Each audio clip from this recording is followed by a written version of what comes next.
Bismillahirrahmanirrahim. Alhamdulillahilladzi arsala rasulahu bil huda wa dinil haq liyudhhirahu 'ala ad-dini kullihi walau karihal kafirun. Asyhadu an la ilaha illallah wa asyhadu anna Muhammadan abduhu wa rasuluh. Sahabat-sahabat, setelah kita memuji dan bersyukur kehadirat Allah Subhanahu wa taala yang telah memberikan nikmat kepada kita semuanya, juga kita tak lupa selawat dan salam panjatkan kepada baginda Rasulullah sallallahu alaihi wasallam.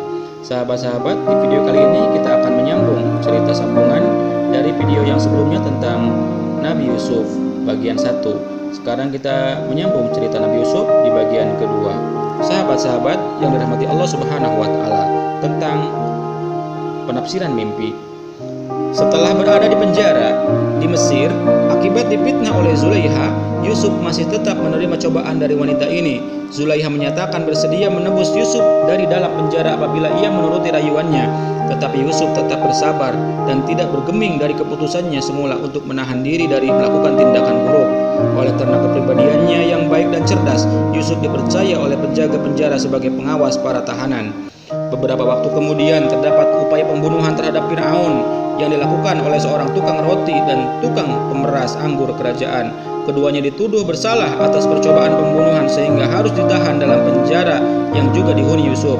Beberapa waktu kemudian, baik tukang roti maupun tukang anggur ini mendapati mimpi misterius yang menggelisahkan pikiran keduanya. Keduanya pun mencoba bertanya kepada Yusuf yang dianggap cerdas dalam menafsirkan perkara-perkara yang rumit. Sebelum menjawab pertanyaan ini, Yusuf menjelaskan agamanya kepada kedua tahanan ini dengan bertakwa bahwa ia telah meninggalkan agama dari orang-orang yang tak percaya kepada Allah serta yang tak meyakini adanya hari akhir.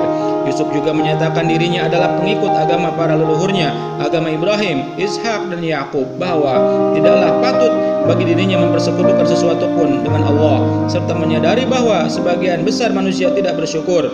Yusuf bertanya tentang perbandingan antara dewa yang bermacam-macam dengan Allah yang tunggal, bahwa nama-nama sembahan mereka selain Allah merupakan nama-nama yang diada-adakan oleh kaum leluhur mereka, walaupun Allah tidak menghadirkan keterangan apapun tentang sesembahan tersebut.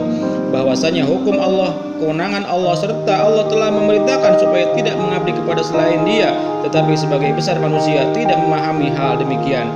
Yusuf menafsirkan mimpi kedua tahanan ini bahwa salah seorang dari mereka akan memberi minuman anggur kepada Raja Mesir, sedangkan seorang lain akan disalib lalu burung memakan sebagian kepalanya. Yusuf juga berpesan kepada tahanan yang akan selamat supaya menceritakan tentang keadaan dirinya kepada sang raja. Akibat tukang anggur ini melupakan atas bantuan Yusuf, sang nabi harus berada di dalamnya penjara. Ketika Fir'aun mengalami mimpi-mimpi yang aneh, ia merasa cemas sebab hal demikian selalu menghantui pikirannya. Bahkan para ahli tafsir mimpi di kerajaan Mesir tiada yang sanggup menyingkap makna di balik mimpi ini. Mendapati mimpi Fir'aun ini, tukang anggur teringat tentang Yusuf yang pernah menafsirkan secara tepat mimpinya dahulu, maka ia meminta Fir'aun mengutusnya untuk bertanya kepada Yusuf tentang penafsiran mimpi tersebut. Setelah menemui Yusuf, tukang anggur mendapat tafsiran dari Yusuf bahwa mimpi Fir'aun bermakna supaya mereka bercocok tanam selama 7 tahun. Kemudian setelah masa panen, sebagian besar biji yang dituai agar disimpan baik dengan sedikit yang disiapkan untuk kebutuhan makanan. Kemudian akan datang 7 tahun peceklik yang menghabiskan persediaan yang tersimpan untuk menghadapinya, kecuali sebagian kecil dari simpanan makanan. Setelah itu akan datang masa padanya manusia diberi hujan dan pada masa itu mereka memeras anggur. Setelah mendengar kesaksian dari tukang anggur kerajaan, Fir'aun memerintahkan supaya Yusuf hadir menghadapi dirinya. Sewaktu mendengar permintaan Fir'aun, Yusuf ingin mengetahui tanggapan raja tentang kesaksian para wanita yang pernah melukai tangan sewaktu memandang dirinya.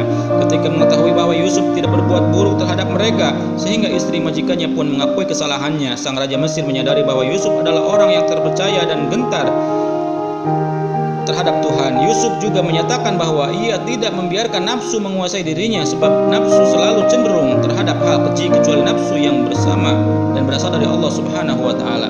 Fir'aun pun menunjuk Yusuf sebagai penasihat kepercayaan yang kedudukan istimewa dalam istana Mesir, sehingga ia memiliki kewenangan khusus di seluruh negeri.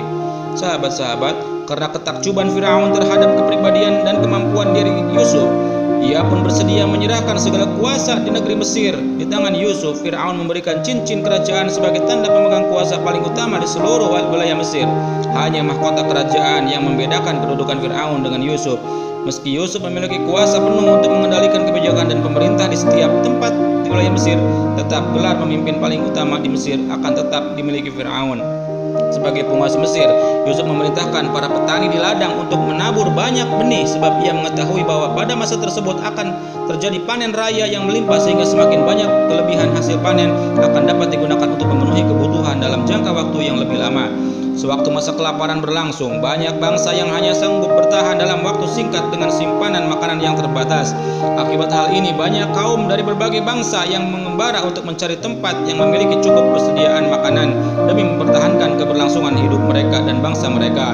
Sewaktu terdengar kabar bahwa hanya bangsa Mesir yang memiliki persediaan makanan berlimpah dalam masa kelaparan, berbagai kafilah berbondong-bondong untuk tinggal sementara di kerajaan ini atau hanya sekedar membeli persediaan makanan untuk kaum keluarga negeri asal. Wabah kelaparan yang terjadi berbagai bangsa juga dialami oleh penduduk negeri Kanaan, di mana keluarga Yakub tinggal. Dengan menyadari jumlah persediaan makanan yang menipis, Yakub memerintahkan putra-putranya untuk pergi ke Mesir supaya membeli persediaan makanan dari sana.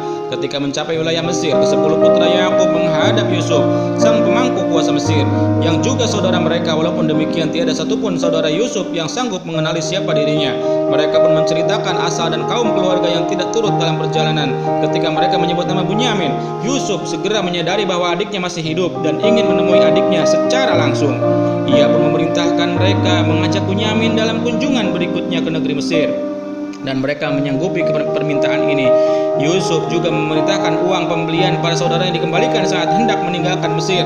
Setelah berjanji bahwa mereka akan mengajak Bunyamin ke Mesir, mereka berupaya untuk meyakinkan sang ayah agar bersedia melepas adik bungsu mereka untuk mengiringi keberangkatan mereka. Mereka pun dapat memperoleh izin untuk mengajak Bunyamin. Setelah bersedia berikrar atas nama Allah bahwa mereka akan kembali pulang bersama Bunyamin dalam keadaan selamat, Yakub juga berpesan supaya ke-11 putranya tidak berangkat secara bersama-sama melalui satu pintu gerbang, melainkan melalui gerbang-gerbang yang berbeda. Hal ini disebabkan dari ilmu istimewa yang dimiliki oleh Yakub dengan tetap menyerahkan takdir mereka kepada Allah.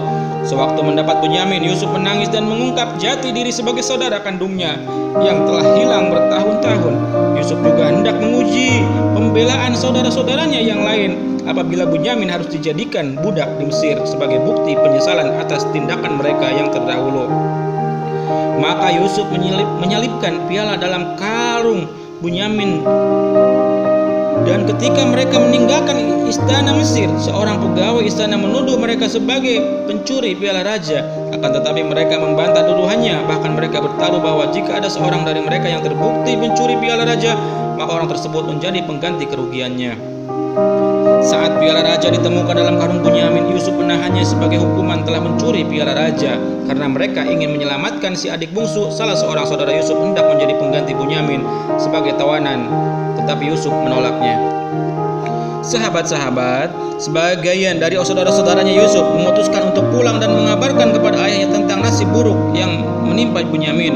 Setelah mendengar kabar tentang Bunyamin dihukum oleh penguasa Mesir, Yakub menyalahkan putra-putranya akibat kecerobohan mereka tentang saudara bungsu mereka, seraya memikirkan keadaan Yusuf hingga penglihatan matanya memudar dan dikhawatirkan anak-anaknya. Walaupun demikian, Yakub tetap menaruh kepercayaan kepada Allah yang sanggup menghadirkan semua putranya kembali, serta dengan disertai karunia ilmu istimewa, ia hanya menyerahkan segala masalah hidup kepada Allah dengan iman bahwa hanya Allah yang akan mengaruniakan penyelesaian terbaik untuk segala rintangan dalam hidupnya.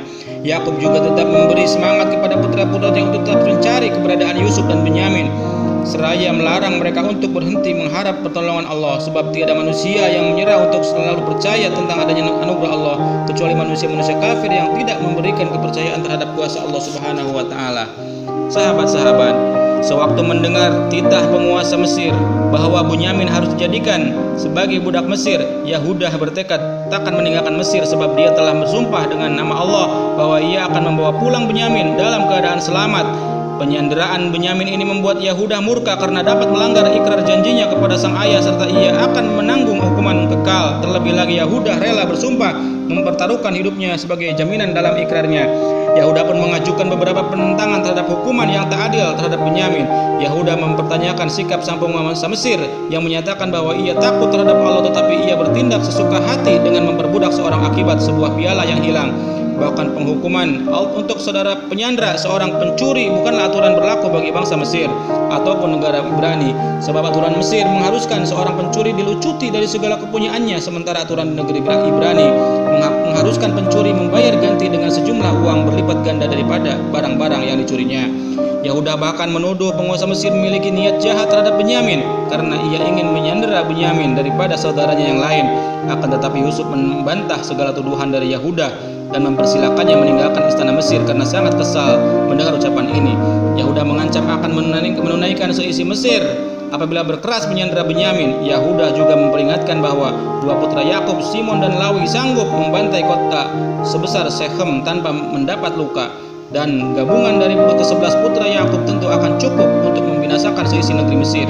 Yusuf pun menjawab bahwa penghukuman terhadap Benyamin berdasarkan pada kesepakatan mereka sendiri, dan jika mereka berusaha melenyapkan Mesir, berarti mereka juga sedang berusaha melenyapkan kehidupan banyak bangsa di muka bumi ini yang bergantung kepada persediaan makanan di Mesir.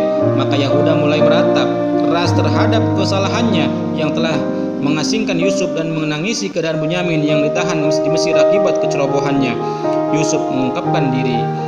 Ketika saudara-saudara Yusuf kembali, mereka menyerahkan barang-barang penukar untuk mendapat persediaan makanan, serta mereka meminta sedekah dari Yusuf. Penguasa Mesir pun bertanya kepada mereka tentang tindakan yang pernah mereka perbuat terhadap Yusuf.